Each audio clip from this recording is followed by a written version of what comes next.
Hello everyone. In this video we are going to learn how to install Python in Windows operating system.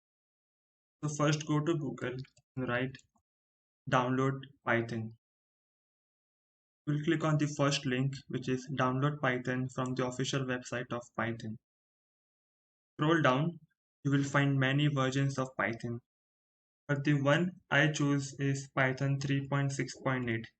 The reason to choose this is it works best with all the libraries which are working with Python currently. Click on download, scroll down. Now, depending on which operating system you use, Mac OS, Linux, or Windows, we'll select one file. For Windows user, we are using 64-bit, so I'll click on Windows x86 64 executable installer. Those are using a 32-bit operating system, click on the second last one. And those are using Mac will click on any one from this. It is downloaded, click on the file and click on install now. We'll wait for it to get installed.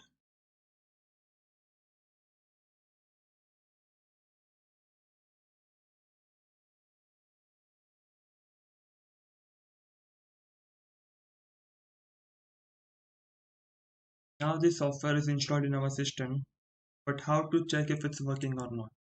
For this, click on Windows button on your keyboard, type Python, select this one, the first one, and let's write a command over it. We'll print hello. And when we press enter, it's printing hello, which means the Python is already or successfully installed. Let's try some mathematical operations like 4 plus 4, 8.